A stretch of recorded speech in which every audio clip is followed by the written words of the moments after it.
All right. Well, welcome back to another episode of the Entrepreneur to Employer podcast. I am excited today to have the Lively Office on the podcast. The Lively Office, this team focuses on the other side of the coin, which is employee experience. They work with employees and employers, but mostly employees, I think, correct me if I'm wrong, to help create that environment so that we enjoy going to work. So we're going to have a conversation today around that. And I would like to introduce Nanette and Virginia of the Lively Office. So welcome to the podcast today. Thank you for having us. Yeah, we enjoy being here. We're looking forward to it. Awesome. And we are on opposite ends of the country. I'm here in California and you guys are in Florida. So it's amazing what Zoom can accomplish nowadays. Although I would have liked to flown to California, just saying. Well, the weather is better this week than it was last week. So it'll be a good time to come out. All right, well, let's get into it. So let's start. I would love to hear each of your bios, your background, and how you guys met and came together. I'd like to hear that backstory to start with. Whoever wants to go. Okay, so how we met. We worked together. We work for the same agency, and I was in human resources.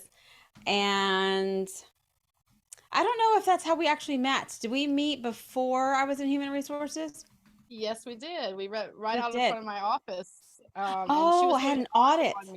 I did an audit. That's a great way to start a friendship, right? Auditing each other. And I had literally just gotten that office and hadn't been there very long. And the office was a flat mess. Like the person before me was not the best housekeeper, and any notices or anything were just like stuck to the wall. The place was just full of products, just shoved in corners. And when she came, I was devastated. I was like, oh my God, somebody is coming. POP. What did I just inherit, right? So I think I enticed her outside and left out there. Remember we talked outside? Mm-hmm. Well, I had known the person that was in the office beforehand, and I had an opinion. Mm-hmm. So anything was going to be good, better, and it was real quick, easy. She knew right away what she needed to do. And it was just more like, okay, as long as this person knows what has to be done, then, okay, it's not done yet, but it will get done. And that was kind of it. That was how we first met. And then we went to a meeting for our group. And I remember her being next to a person who I thought had an ethics issue. Like, I was like, oh, I thought she was one way, but she's hanging out with that clown. So then I formed an opinion again. And, but then thankfully, she ended up being friends with, we have a mutual friend. We had a mutual friend who I love dearly and had been a friend of mine for a very long time. And we kind of met and started chit-chatting. And it was almost like an immediate, I found my sister. It was like that. I mean, I'm talking for real. I was like, oh my God, this person's sarcastic like me. I like it, the jokes and stuff. So yeah, we hit it off. We have the right level of inappropriate behavior. That's pretty good from an HR perspective, right? Well, we weren't in HR at the time. We were both managers of our own offices. So, okay. And I had just been taken from South Florida and put in the middle of Central Florida. So this person that she talks about was the only person I knew, and she knew me. And apparently she didn't have any friends in that area. So when she walked in, she just like clinged to me. So it was so funny. She had a great story about that manager too, that we'll have to do one day on the podcast. Yeah. Okay. All the stories that we could never make up, right? Right. No, you can never make this up. You really couldn't. And how many years were you working at that agency together? Well, we both worked at the agency, but it was so separated. So once I changed areas, we probably worked, 8 years now we figured it out? I think No, it's 8 years. Been 10. Okay. 10. Could be 10. Yeah. But we've known each other well for about the last 8. Okay. Mm-hmm. So fast forward to today, now you're business partners, you're starting your business together. So let's talk about that evolution. What prompted that? A toxic work environment prompted that. That's a good catalyst. Yes. It was a toxic work environment, along with, we both worked in HR and we both received a letter for a reduction in force, that our jobs were like going away. And that whole situation kind of prompted us to be like, Oh, at first, I mean, honestly, I was kind of grateful for the reduction in force. I was like, okay, let me learn about this. This is new opportunities, that kind of thing. Because you're kind of stuck in a rut when you're doing the same type of Hmm. job and it gets boring. Now with us, it was never boring because we made it fun. Hmm. Like we laughed every single day at work. Every single day we had a good time. We had an amazing like assistant, for lack of a better word. But she was like our admin, and the three of us, I mean, while the rest of HR was like in pure misery, the three of us were like living our best life, and we developed this reputation in the organization as like people who get it done.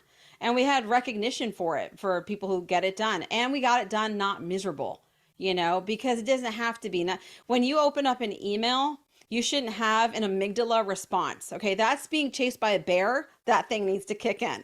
An email should not do that to you. Fair enough. So, All right. So toxic work environment. So what are one or two examples of what made that workplace toxic? I'm sure there's plenty of examples, but just one or two. What are the big ones? The biggest one for me is bad behavior going unchecked and allowing those people that make it toxic for everybody else and everybody else miserable to just kind of like be the Godzilla, and nobody's stopping them. And managers, because that person appears to be getting work done, doesn't, and they're really not, but they make a good appearance of it because they're always the loudest and the most outspoken, and they're making everybody else underneath them or around them miserable. Hmm. And upper management just seems to go, you know what? So what? And I think that's the biggest thing, because I know me and Virginia both, before we knew each other, we were the people that they would send into an office to fix that environment, because we knew how to turn those environments around. And what's amazing is when we would leave, it would go back to the way it was, and nobody understood why. I mean, they couldn't figure it out. They all thought it was processes, but it's not about processes. It's about people and how you treat people and Hmm. how people feel. Well, I mean, the key to what you just said is we can't ignore the toxic people, right? Whether they're high performers or not, we can't ignore them. If they're toxic, and it has to be dealt with one way or another. So it sounds like that went unchecked in your organization, huh? Unless you guys were sent in to clean it up, and then as soon as you left, it reverted back. it's exactly how it went down. And it was, but it culturally, okay, in this organization, this was like a foundational problem. Hmm. It was a foundational problem because the way they dealt with this person was get them out of my way. Let's like promote them out of our department so it's not my problem, because everyone was looking at their sections and their departments with a 500-foot view, and what we needed to be doing was a 30,000-foot view. We need to look at the organization as a whole and what is this person costing us, because there was a habitual problems where you could almost trace these individuals. You could trace them, like Hmm. they're at this office, failures, this office, failures and cost, and it just continued to be that way, and it constantly went unchecked.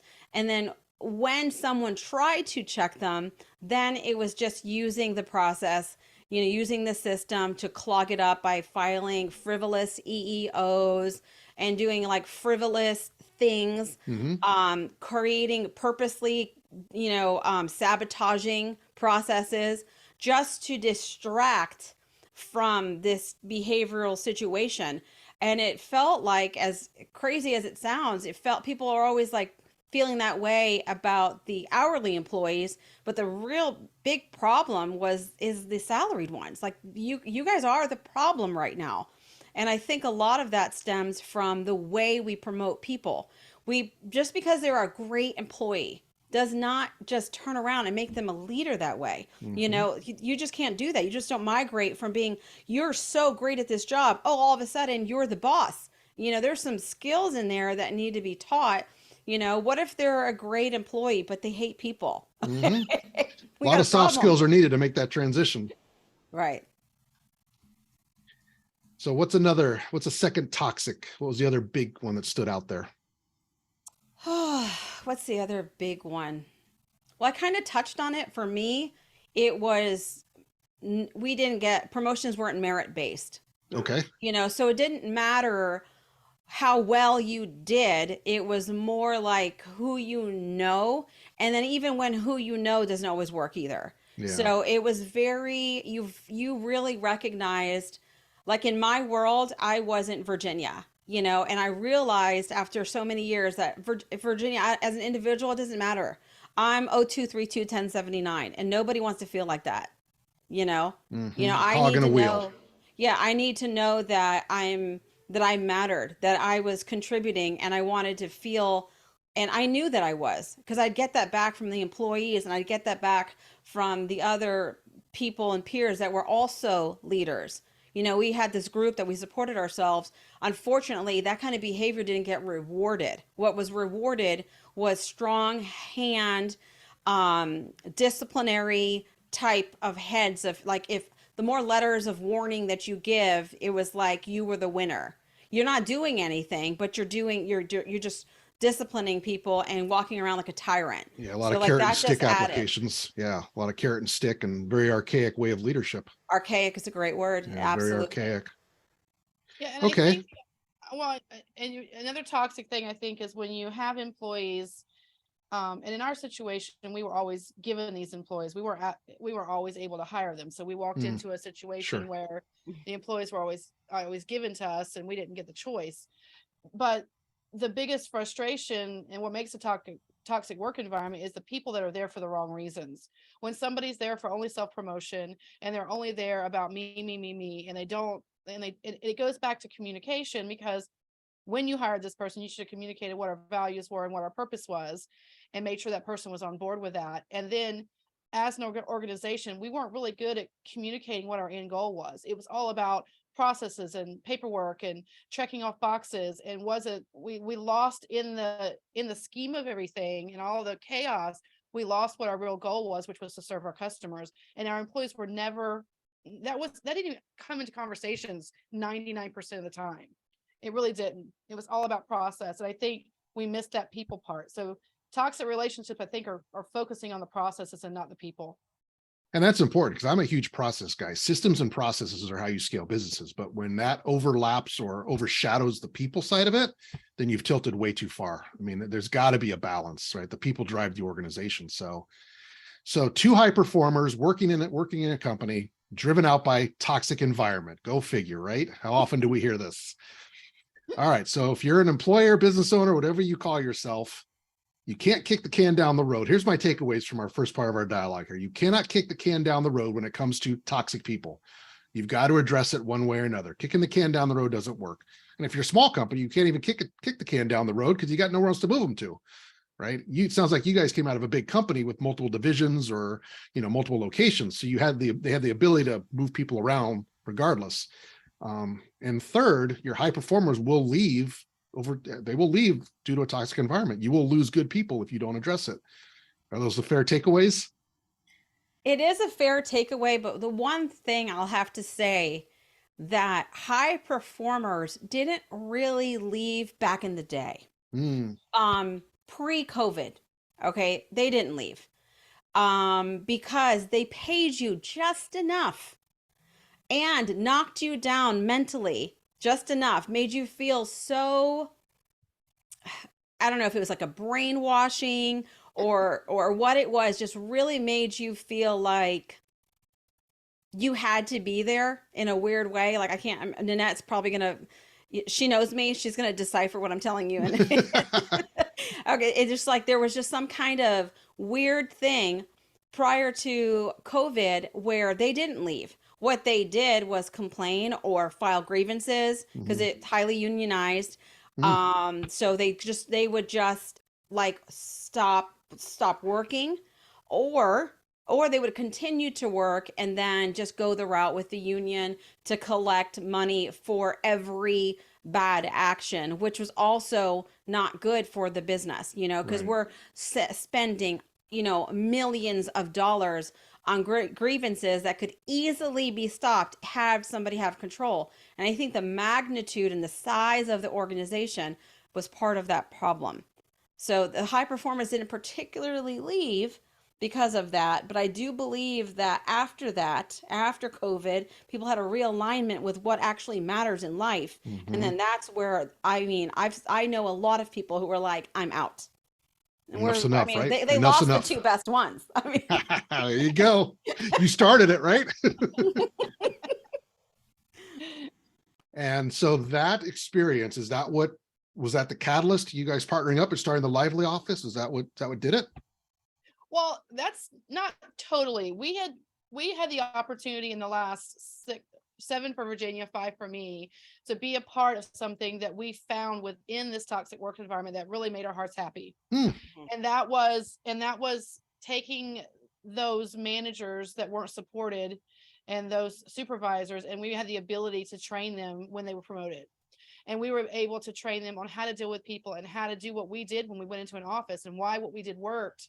And they had an internal program within our company, but we Virginia and Nanette it up and went to the next level, because that's who we are, because we're high performers, and because we're like, we're not going to read a book to these people for 3 weeks. We're just not, that's not who we are.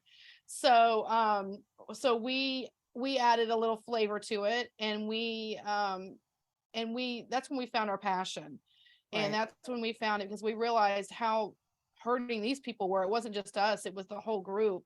And how these people who just got promoted, and they're so happy and they're so, feel good about themselves, and then they get out back to their job, and they literally crushed, like Godzilla again Pushed right back comes and down. Yep. stomps them and crushes them back down. So that kind of began our passion, and that's kind of where it started. We started talking then about ways that we could, because I think we already started talking about, what we're going to do when we quit or when we retire, but COVID gave us the strength, because that's when it really came into force. So like, okay, COVID gave us a new perspective. Like, we might not be here forever. We're not going to Mhm. wait till we're 65 to do this. We're going now. So that's kind of how it happened. When you Okay. agree, Virginia? Yeah. Yeah, definitely.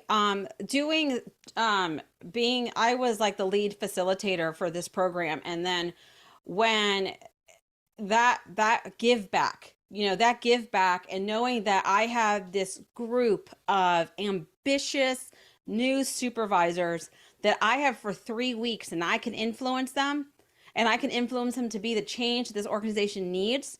That was like the best feeling ever. And like just having them, I'm like, they walk in there miserable, thinking this is the same kind of Mm. boring training that you're ever going to have.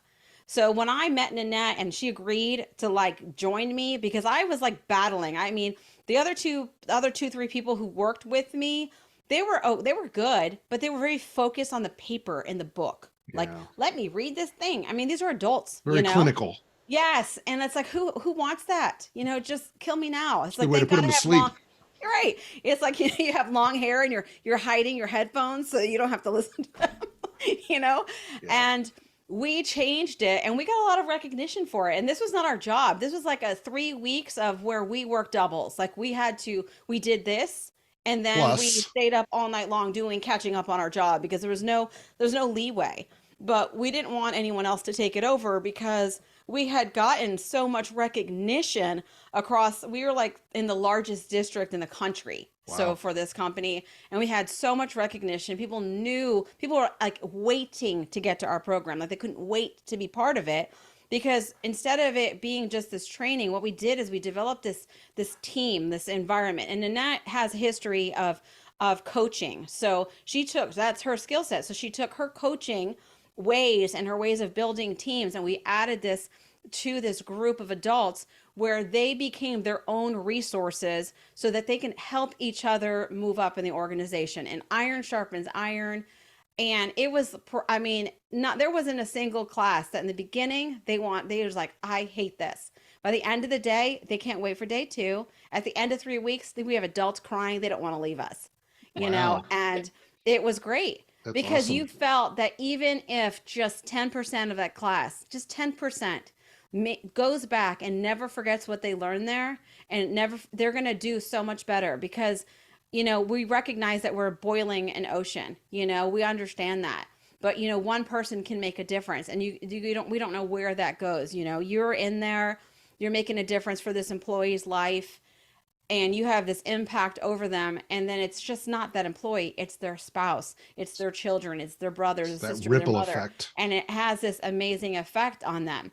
So it felt like it was such a wonderful contribution. It felt like, you know what, we're finally this force, that to be To change, to make to something yeah different. to yeah to a Yeah. catalyst for change, and an organization that desperately needs it. Hmm.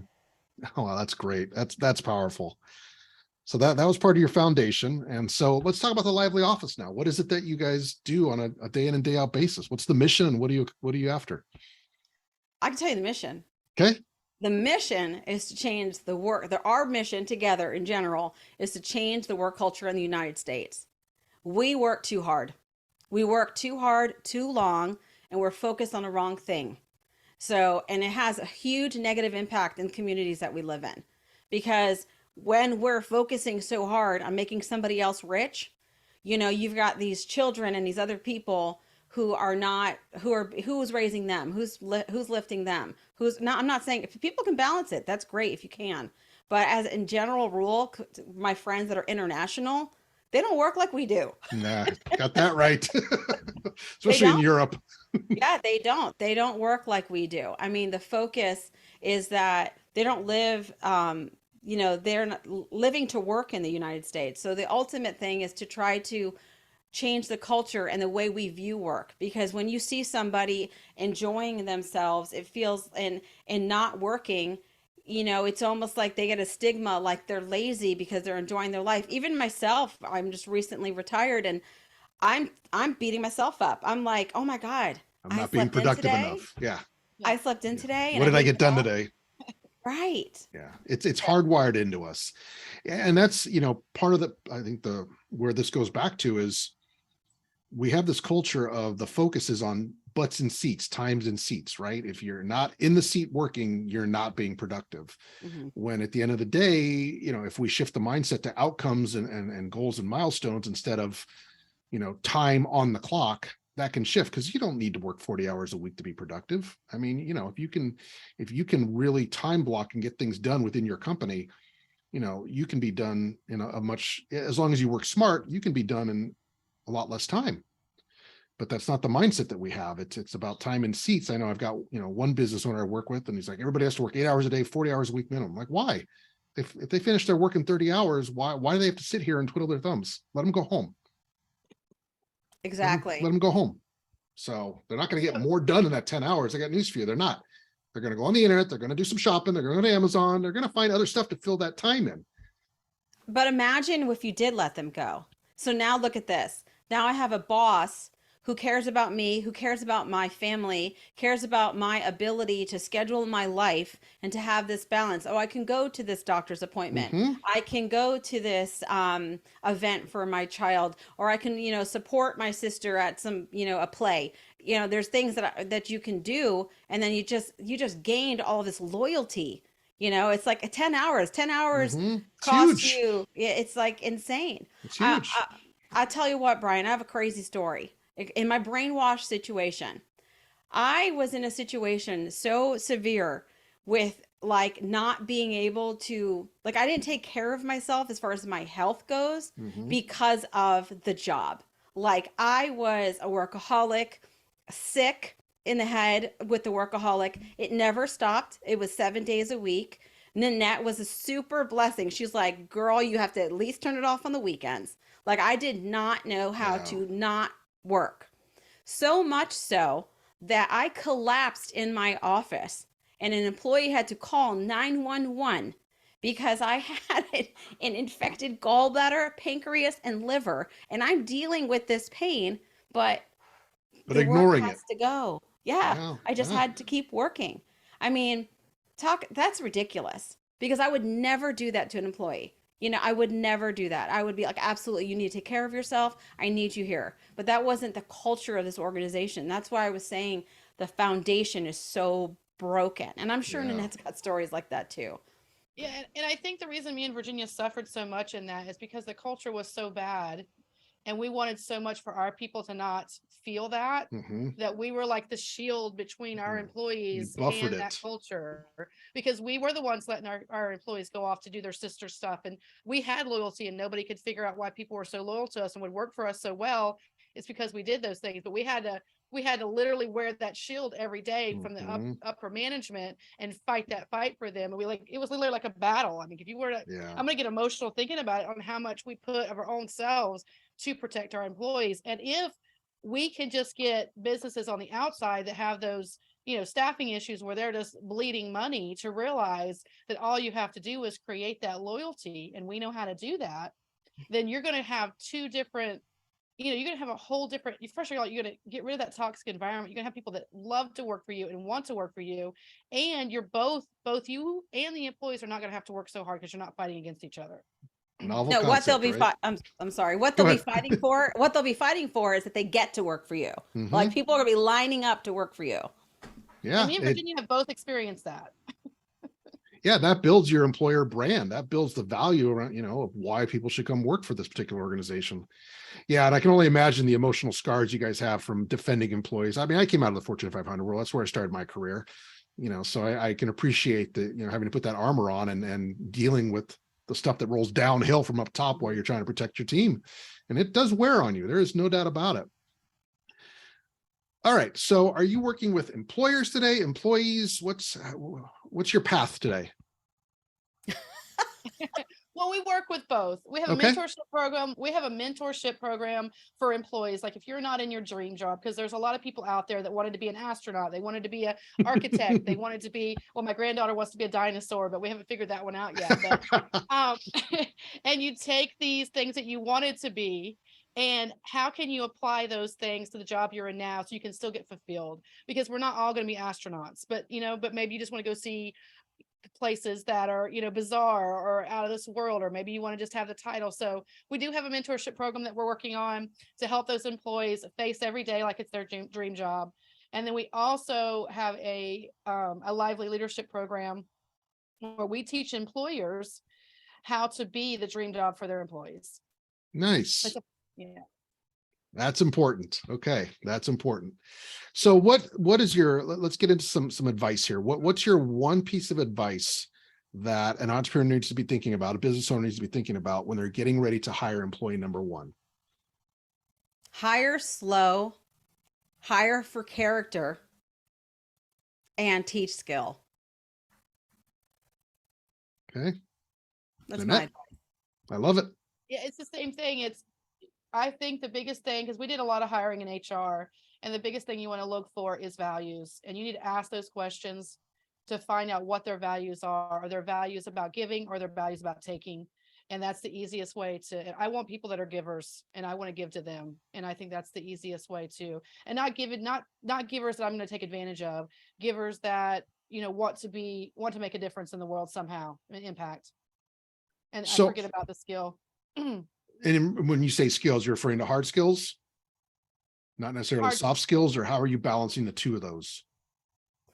Well, I guess it depends. It's going to depend on the organization, right? I mean, like, you can't hire someone who doesn't know how to do surgery to be a doctor, right? Right. But you might hire the person with the least amount of experience, and they don't have to have 40 years of experience versus 5 years of experience. As long as they're competent at the skills, it's not necessarily that person that's been around for 40 years is the best person, because they might have the worst intentions, so that's what you have to look at. Or bad habits, Bad habits. Yeah. Yeah, I think as employers, we can definitely, there's got to be a willingness to bring along skills training as part of it, right? There's no such thing as a perfect candidate. I could go out and apply for a job today, and with 20 years of experience, I'm not going to check all the boxes, right? So there's got to be that willingness to look beyond just the hard skills, like you said.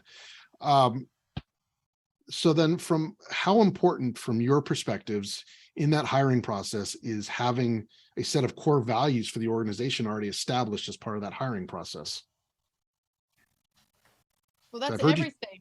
That's everything, because you have to be able to communicate that from the minute you hire, before you hire them, while you're hiring them, through the onboarding process. And I think it's where a lot of companies miss it, is what the goals are, and how, and what your mission is. If they don't know the mission, then they think they could be doing the right thing. But if you're not communicating that with them on a constant basis, You should be able to go to any business and find out and walk in the door. I think there's a great story about Zappos, because Zappos is, and Tony Hsieh, and it was making the customer happy. And literally, I can't remember who told the story, but it might have been at a Tony Robbins event. And they said that customer wanted a pizza at 5 o'clock, at 5 o'clock in the morning at a hotel, and called Zappos.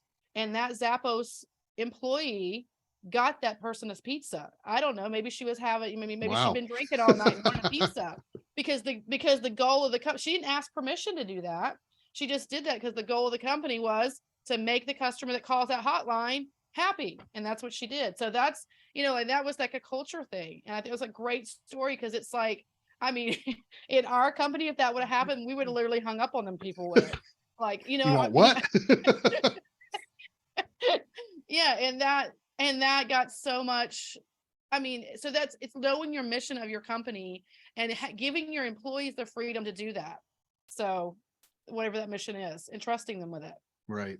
You can go around to companies, and I love to do this kind of thing. I love observing employee and management interactions. It's like, that's a television show for me. Like, oh, let me watch Reality this. TV at its finest, right? Yeah, it's fantastic. Like, I absolutely love doing that. And in that situation, you go around and ask people, and they don't know. Because they're not there for the company's goals. They're there for a paycheck, and that's not right. And who has control over that? The ones in charge have control over that. We have a local supermarket here that I think is pretty good at following the employees know this. There's some of the new hires right now might need a little help, but it's Publix. Publix supermarket is almost like famous, okay, in my world. And it's significantly more expensive, but you want to know what? It's where shopping is a pleasure. Because you get a good customer experience, right? Shopping there is a pleasure. Because the employees are fundamentally happy.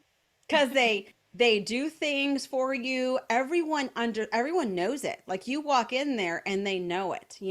They're helping you with your groceries out. They don't even ask, like, hey, just bring your groceries out. You order sushi from the thing and you ask for, like, hey, can I get some spicy mayo? Absolutely. They're just the service, and that they understand that your function is to make shopping a pleasure.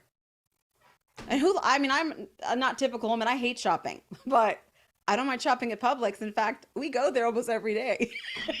Because it's a good experience put on by the team. Right. Yeah. So there's a direct correlation between building culture, a healthy culture inside an organization, and the experience that customers will get. Right. It's a direct correlation. Yeah. And it's hard for businesses to admit that they're the problem. That's what we're finding right now. Is it's hard. They think they have the great culture, but you have to keep in mind, you hired that employee and you thought they were wonderful. And somewhere along the way, something happened. And it's 9 times out of 10, it's not the employee. It's something with your culture and what happened. So I think that's something that business owners and managers really need to open their eyes to. Is maybe it just might be me. Hard to look in the mirror. We're always a hero in our own story, right? So we've covered a lot of this toxicity. I like the topic around the toxic workplace. So for the new business or the business owner that's hiring and starting to build a team, what signs should they be aware of to tell them that an employee that they've hired is starting to get toxic or is toxic? What should they be looking for? Well, I think there's a couple of things. I think it's looking and asking. I think that you sometimes will get so caught up in the whirlwind of your business that things are so obvious to everyone that you're not looking. And then on top of that, you're not asking. So Okay. I believe that a lot of companies, in my personal experience, they paper whip these quarterly kind of meetings that they do, that they're not done to improve the organization. They're done to check a box that somebody said it has to be done. So I think that looking at the employees and having these conversations with them and asking them, like, hey, how do you like this, new product we're selling? How's it doing? What are you feeling about it? and then not asking to just hear them and not do anything, because then they'll start learning that every time I talk to you and say something that you're not implementing any kind of change, and I recognize I have no voice here. I'm not being heard. So I think the key is to interact consistently and interact with all of them, even the employees that sometimes there's personality clashes, because I have had employees that for no reason at all, just they give me the ick. There's just no other word. That's the professional term. I'm trying to keep it clean here, right? All right. Doesn't have to be 100% clean. So, if you're just giving me the ick, and it might be simply because the way I choose to live my life is separate and different than the way they choose to live their life. I try very hard to keep things so factual and logical and literal in those situations, so that I have to make sure that I don't treat them differently simply because of a not clashing on a personal level. So that takes work, and that takes work. And I'm very skilled at that. Nanette and I, we're champions at that, in their mind, they would never know that they gave me the ick